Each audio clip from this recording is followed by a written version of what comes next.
Good morning বন্ধু বান্ধৱীসকল, আপোনালোক সকলোকে অসমীয়া ডেইলি ৰাশিফল চেনেললৈ স্বাগতম জনাইছোঁ।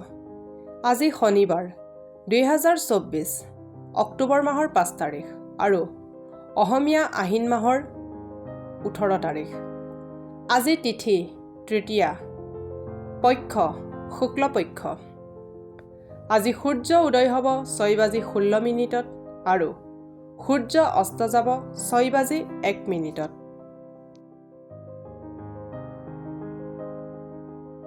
এতিয়া আহিছোঁ ৰাশিফলসমূহলৈ। মেঘ ৰাশি। মেঘ ৰাশিৰ জাতক জাতিকাসকলৰ স্বাস্থ্য ভালে থাকিব। আপোনাৰ অস্থাৱৰ সম্পত্তি কোনোবাই আজি চুৰি কৰিব পাৰে, সেইবাবে যিমান পাৰে এই বিষয়ত গুৰুত্ব দিব। ঘৰ সলনি কৰাৰ বাবে আজি বহুত ভাল দিন। প্ৰেমৰ বিষয়ত কাৰো ওপৰত চাপৰ সৃষ্টি নকৰিব। আজি আপুনি নতুন চিন্তাধাৰাৰে পৰিপূৰ্ণ হ'ব আৰু যি কামেই কৰিবৰ বাবে পচন্দ কৰিব তাতেই আপুনি প্ৰয়োজনতকৈ অধিক লাভ পাব। বৈবাহিক জীৱনৰ কিছুমান দায় দোষ থাকি যায়। আজি আপুনি এইবোৰৰ সন্মুখীন হ'ব পাৰে। আজি বতৰৰ দৰে আপোনাৰ মানসিক অৱস্থাৰো ঘনে ঘনে পৰিৱৰ্তন হৈ থাকিব। ধনৰ স্থিতি ভাল কৰিবৰ বাবে কেশৰৰ তিলক কপাল আৰু নাভিত লগাওক। এতিয়া আহিছোঁ বৃষ ৰাশিলৈ। বৃষ ৰাশিৰ জাতক জাতিকাসকলৰ প্ৰেম, উদ্দীপনা, সহানুভূতি, আকাংক্ষা আৰু নিষ্ঠাৰ দৰে ধনাত্মক ভাৱনাসমূহ গ্ৰহণ কৰিবৰ বাবে নিজকে উৎসাহিত কৰিব। এবাৰ যদি এই গুণসমূহ আপোনাৰ মাজত থাকি যায় তেতিয়াহ'লে এই গুণসমূহ যিকোনো সময়ত ধনাত্মকভাৱে প্ৰকাশ হ'ব। সম্পত্তিৰ লগত জড়িত লেনদেন সম্পূৰ্ণ হ'ব আৰু লাভান্বিত হ'ব। যিকোনো চতুৰতাৰে ভৰা কাম কৰাৰ পৰা বাচক। মানসিক শান্তিৰ বাবে এই প্ৰকাৰৰ কামৰ পৰা দূৰত থাকক। আজি আপুনি নিৰাশ হ'ব পাৰে, কাৰণ আপুনি ভবামতে আপোনাৰ প্ৰিয়জনৰ লগত ফুৰিব যোৱাৰ পৰিকল্পনা জটি পৰিব পাৰে। আপুনি যোৱা কেইদিন অফিচৰ কাম আধৰুৱা থৈ দিছিলে, যাৰ ফলস্বৰূপে আপুনি আজি অৱসৰ সময়তো অফিচৰ কাম কৰিব লাগিব। কোনোবা আত্মীয় আজি হঠাৎ আপোনাৰ ঘৰলৈ আহিব পাৰে, যাৰ বাবে আপোনাৰ সকলো পৰিকল্পনা বাতিল হৈ যাব পাৰে। স্কুলত আজি আপুনি ছিনিয়ৰৰ লগত কাজিয়া লাগিব পাৰে। এনেকুৱা কৰাটো আপোনাৰ বাবে ঠিক নহ'ব। নিজৰ খঙত নিয়ন্ত্ৰণ ৰাখক। ভগৱান বিষ্ণুৰ মৎস্য অৱতাৰৰ কথা পঢ়িলে প্ৰেম জীৱনত সফল আৰু মধুৰ হ'ব। এতিয়া আহিছোঁ মিথুন ৰাশিলৈ।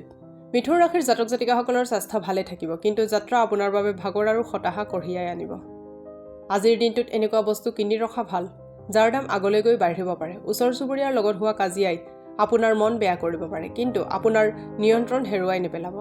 এনেকুৱা কৰিলে অকল জুই বেছিকৈহে জ্বলিব। যদি আপুনি সহযোগ নকৰে তেন্তে কোনো আপোনাৰ লগত কাজিয়া কৰিব নোৱাৰে। সকলোতকৈ ভাল সম্বন্ধ বৰ্তাই ৰাখিব চেষ্টা কৰক। আপোনাক প্ৰিয়জনক ভাৱনাত্মক ফালৰ পৰা ব্লেকমেইল কৰাৰ পৰা বিৰত থাকক। আজি এনেকুৱা বহুত বস্তু সংঘটিত হ'ব যিবোৰৰ পিনে অতি সোনকালে গুৰুত্ব দিয়াৰ আৱশ্যকতা আছে। আপোনাৰ জীৱনসংগীৰ আবদাৰবোৰে আপোনাক অশান্তি প্ৰদান কৰিব পাৰে। আপোনাৰ দিনৰ আৰম্ভণি আজি মধুময় হ'ব, সেইবাবে গোটেই দিন আপুনি উদ্দীপ্ত অনুভৱ কৰিব। প্ৰেম জীৱনৰ পৰা যিকোনো প্ৰকাৰৰ বাধা নোহোৱা কৰিবৰ বাবে অন্ধ ব্যক্তিৰ মাজত খোৱা বস্তু বিতৰণ কৰক। এতিয়া আহিছোঁ কৰ্কট ৰাশিলৈ। কৰ্কট ৰাশিৰ জাতক জাতিকাসকলৰ দিনৰ আৰম্ভণি যোগ প্ৰাণায়াম দি কৰিব পাৰে। এনেকুৱা আৰম্ভণি আপোনাৰ বাবে লাভদায়ক হ'ব আৰু আপোনাক গোটেই দিনলৈ সক্ৰিয় কৰি ৰাখিব। অকল এটা দিনক চালি জাৰি চাই জীয়াই থকাৰ বাসনাটোক নিয়ন্ত্ৰণ কৰক আৰু প্ৰয়োজনতকৈ অধিক সময় পইচা মনোৰঞ্জনত খৰচ নকৰিব। আজি আপুনি বহুত আনন্দিত হ'ব আৰু আপোনাৰ বন্ধু তথা পৰিয়ালৰ সদস্যৰ ওপৰত পইচা খৰচ কৰাৰ আনন্দ ল'ব পাৰে। আপুনি আজিৰ দিনাখন কেতিয়াও পাহৰি নাযাব যদি আপুনি প্ৰেমৰ নৈখনত আজি ডুবি থাকি সময় নষ্ট নকৰে। দিনৰ শেষত আজি আপুনি ঘৰৰ মানুহক সময় দিব বিচাৰিব, কিন্তু এই সময়খিনিতে ঘৰৰ কোনোবা নিকটতম এজনৰ লগত তৰ্ক লাগি আপোনাৰ মন বেয়া হ'ব পাৰে। বিবাদৰ এক দীঘলীয়া সময়ে আপোনালোকৰ সম্পৰ্ক দুৰ্বল কৰি তুলিব পাৰে। এই সমস্যাটোক অৱহেলা কৰাটো ঠিক নহ'ব। যান বাহন চলোৱা সময়ত অধিক সাৱধান হোৱা দৰকাৰ, নহ'লে বেলেগৰ ভুলৰ বাবে আপোনাৰ ক্ষতি হ'ব পাৰে। আৰ্থিক স্থিতি শক্তিশালী কৰিবৰ বাবে সূৰ্য দেৱতাক পোৱা ৰঙা ৰঙৰ ফুল অৰ্পণ কৰক। এতিয়া আহিছোঁ সিংহ ৰাশিলৈ। সিংহ ৰাশিৰ জাতক জাতিকাসকলে হিংসাক দূৰ কৰিবলৈ অধিক সংবেদক হোৱা আৰম্ভ কৰক, কাৰণ হিংসাৰ জুই বহুত বেছি শক্তিশালী হয় আৰু মনৰ লগতে শৰীৰৰ ওপৰতো বেয়া প্ৰভাৱ পেলায়। মনত ৰাখক যে অসত্য সত্যতকৈ অধিক আকৰ্ষণীয়, কিন্তু ইয়াৰ প্ৰভাৱ বহুত বেয়া হয় জীৱনৰ ওপৰত। দীৰ্ঘতী লাভৰ বাবে ষ্টক আৰু মিউচুৱেল ফাণ্ড ইত্যাদিত নিৱেশ কৰক আৰু অধিক সুৰক্ষিত অনুভৱ কৰক। সন্ধিয়া সময়ত বন্ধুৰ লগত কটোৱা সময় বহুত বঢ়িয়া হ'ব। আজি অনুভৱ কৰিব যে আপোনাৰ প্ৰিয়জন প্ৰকৃততে আপোনাক বহুত গভীৰভাৱে ভাল পায়। আজি আপোনাৰ ঘনিষ্ঠ লোকসকল আপোনাৰ লগত সময় অতিবাহিত কৰিব বিচাৰিব, কিন্তু নিজৰ মনটো শান্ত কৰি ৰাখিবৰ বাবে আপুনি অকলে সময় অতিবাহিত কৰিব বিচাৰিব। বৈবাহিক জীৱনত বহুত ভাল বেয়া সময়ৰ পিছত আজিয়েই সেইটো দিন যিদিনা আপুনি এজনে আনজনৰ প্ৰতি থকা মৰম আৰু ভালপোৱাসমূহ উপলব্ধি কৰিব। গ্ৰহই আজি ধাৰ্মিক কাম কাজ যেনে মন্দিৰত যোৱা, দান বৰঙণি আগবঢ়োৱা আৰু ধ্যান কৰা আদিৰ দিহা দিব। সুস্বাস্থ্যৰ অধিকাৰী হ'বলৈ হনুমান চালিচা পাঠ কৰক। এতিয়া আহিছোঁ কন্যা ৰাশিলৈ। কন্যা ৰাশিৰ জাতক জাতিকাসকলৰ উচ্চ আত্মবিশ্বাসক আজি ভালকৈ ব্যৱহাৰ কৰক। ব্যস্ততাপূৰ্ণ দিন এটা হোৱা স্বত্বেও আপুনি ঊৰ্জা আৰু সতেজতা লাভ কৰাত সক্ষম হ'ব। আপুনি আগতে যিমান পইচা ব্যয় কৰিছে তাৰ পৰিণতিৰ মুখামুখি হ'ব লাগিব। আজি আপোনাৰ পইচাৰ দৰকাৰ হ'ব, কিন্তু পইচা আপোনাৰ হাতত নাহিব। পৰিয়ালৰ সদস্যৰ ভাল পৰামৰ্শ আজি আপোনাৰ বাবে লাভদায়ক নিৰ্ণয় হ'ব। প্ৰেমৰ ভৰপূৰ আনন্দ লওক। আজিৰ দিনটো আপুনি বহুত ব্যস্ত থাকিব, কিন্তু গধূলিৰ সময়ত আপুনি নিজৰ পচন্দৰ কাম কৰিবৰ বাবে পৰ্যাপ্ত সময় পাব। আজিৰ দিন হ'ল উন্মাদ হৈ যোৱাৰ, কাৰণ আপুনি প্ৰিয়জনৰ লগত প্ৰেমৰ উচ্চতা অনুভৱ কৰিব। ৰাতি আপুনি কাকো নোকোৱাকৈ ঘৰৰ বাহিৰত ওলাই যাব পাৰে, কাৰণ আপুনি কিবা মনদণ্ডৰ মাজত থাকিব, যাৰ সমাধান আপুনি উলিয়াব পৰা নাই। আৰ্থিক স্থিতি ভাল কৰিবৰ বাবে নিয়মিত গায়ত্ৰী মন্ত্ৰ পাঠ কৰক। এতিয়া আহিছোঁ তুলা ৰাশিলৈ। তুলা ৰাশিৰ জাতক জাতিকাসকলে গাড়ী চলোৱা সময়ত সাৱধান থাকক। এই কথা ভালকৈ বুজি লওক যে দুখৰ সময়ত আপোনাৰ সঞ্চিত ৰাশিয়ে কামত আহিব। সেয়ে আজিয়ে ধন সঞ্চয় কৰাৰ কথা বিচাৰ কৰক। বন্ধুৰ লগত সন্ধিয়া অতিবাহিত কৰা সময়খিনি বহুত আনন্দ আৰু হাঁহিৰে ভৰপূৰ হ'ব। আপোনাৰ প্ৰিয়জন আজি আপোনাৰ জীৱিত দেৱদূতৰ দৰে হ'ব। এই মুহূৰ্তবোৰক উদযাপন কৰক।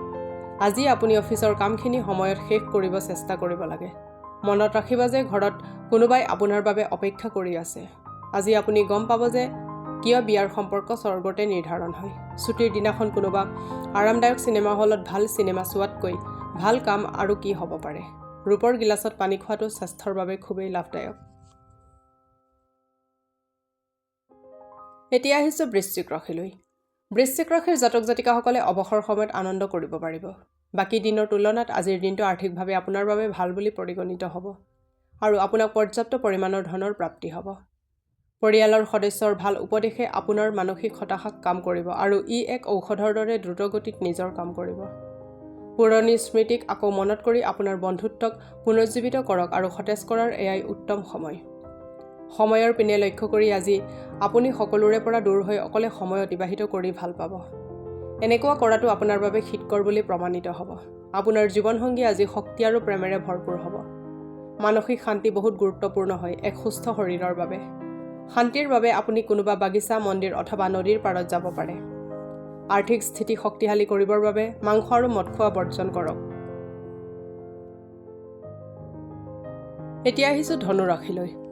ধনু ৰাশিৰ জাতক জাতিকাসকলৰ খেলা ধূলাই আকৰ্ষিত কৰিব, আকৌ ধ্যান আৰু যোগে আপোনাক লাভান্বিত কৰিব। আপুনি আজি ধন সঞ্চয়ত অসফল হ'ব পাৰে। অৱশ্যে ইয়াত ভয় খাবলগীয়া কোনো কাৰণ নাই, কিয়নো আপোনাৰ অৱস্থা সোনকালেই ভাললৈ আহিব। যিকোনো ধাৰ্মিক স্থানত গ'লে আপুনি সাধু সন্তক লগ পালে আপোনাৰ মন শান্তি আৰু সন্তুষ্টি লাভ কৰিব। প্ৰেমৰ ধনাত্মক সংকেত আপুনি পাব পাৰে। কিবা বেলেগ কাৰণত আজি আপোনাৰ অফিচ সোনকালে ছুটি হ'ব পাৰে। ইয়াৰ আপুনি লাভ উঠাব আৰু পৰিয়ালৰ লোকৰ লগত ক'ৰবাত ফুৰিব যাব। এই দিনটো বিবাহিত জীৱনৰ আটাইতকৈ বিশেষ দিনৰ ভিতৰত এটা দিন হ'ব। পৰিয়ালত কোনোবা সদস্যৰ লগত তৰ্কাতৰ্কি চলি থকাৰ বাবে ঘৰত অলপ অৱস্থা বেয়া চলি থাকিব পাৰে, কিন্তু যদি আপুনি নিজকে শান্ত ৰাখে আৰু ধৈৰ্য ধৰি থাকে তেন্তে সকলোৰে মন ভালে থাকিব। ৰূপৰ টুকুৰা অথবা ৰূপৰ মুদ্ৰা পকেটত সদায় ৰাখিলে আপোনাৰ ধন বৃদ্ধি হ'ব। এতিয়া আহিছোঁ মকৰ ৰাশিলৈ। মকৰ ৰাশিৰ জাতক জাতিকাসকলে মনৰ শান্তিৰ কাৰণে কিছু সময় নিজৰ ঘনিষ্ঠ বন্ধুবৰ্গৰ লগত অতিবাহিত কৰক। আজি আপোনাৰ অফিচৰ সহকৰ্মী কোনোবা এজনে আপোনাৰ মূল্যৱান বস্তু চুৰি কৰিব পাৰে, সেইবাবে আজি আপুনি নিজৰ বস্তুৰ প্ৰতি অলপ বেছি ধ্যান দিব। আপোনাৰ ভৰপূৰ ঊৰ্জা শক্তি আৰু উৎসাহে আপোনাৰ জীৱনত ধনাত্মক পৰিণাম আনিব আৰু ঘৰুৱা হতাশা দূৰ কৰিব। যেতিয়া আপুনি আপোনাৰ প্ৰিয়জনৰ লগত বাহিৰত যাব, তেতিয়া সাজ সজ্জা আৰু ব্যৱহাৰৰ এক নতুনত্ব আনক। নিজৰ আত্মবিশ্বাসৰ লাভ লওক। বাহিৰলৈ ওলাই আহক আৰু কিছু নতুন সম্পৰ্ক তথা বন্ধু বনাওক। আপুনি আৰু আপোনাৰ জীৱনলগৰী পৰস্পৰে পৰস্পৰৰ লগত আজি ধুনীয়া ভাৱনাসমূহ ব্যক্ত কৰিব। আজি অলপ সময় নিজৰ পচন্দৰ কামবোৰ কৰাত সময় দিয়ক, যেনে গান শুনা, নাচা আৰু বাগিচাৰ কাম কৰা ইত্যাদি কৰিলে আপোনাৰ সন্তুষ্টতা অনুভৱ হ'ব। ঘৰত কাঠৰ চিক, খিৰিকী আৰু দুৱাৰত লগালে আৰ্থিক পক্ষ শক্তিশালী হ'ব। এতিয়া আহিছোঁ কুম্ভ ৰাশিলৈ।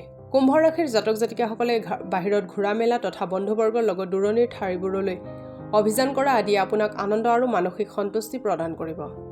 বহু দিনৰ পৰা পৰি থকা বিষয় এটা আৰু নতুনকৈ হোৱা খৰচে আপোনাৰ মন আৰু মগজুত অনবৰতে আৱৰি থাকিব। কিছুমান যিমান কৰিব পাৰে তাতকৈ বহুত বেছি কৰাৰ প্ৰতিশ্ৰুতি দিয়ে এনেকুৱা লোকৰ লগত সম্পৰ্ক নৰখাই ভাল, যি অকল নিজৰ গুণ গাই থাকে আৰু কোনো ধৰণৰ পৰিণাম নিদিয়ে। যদিও প্ৰেমৰ দিশত নিৰাশা হাতত লাগিব পাৰে, কিন্তু ভাঙি নপৰিব, কাৰণ শেষত গৈ জয় সঁচা প্ৰেমৰে হয়। আপোনাৰ ঘনিষ্ঠ বন্ধুৰ লগত আজি আপুনি অৱসৰ সময়ত আনন্দ উপভোগ কৰাৰ পৰিকল্পনা বনাব পাৰে। তেখেতৰ জন্মদিন পাহৰি যোৱাৰ বাবে আপোনাৰ আৰু জীৱনসংগীৰ মাজত কাজিয়া হোৱাৰ সম্ভাৱনা আছে, কিন্তু অন্ততঃ সকলো বাক বিতণ্ডা ভাল হৈ যাব। নক্ষত্ৰই আজি দেখুৱাইছে যে আপুনি কোনোবা ওচৰৰ ঠাইলৈ ফুৰিব যাব পাৰে।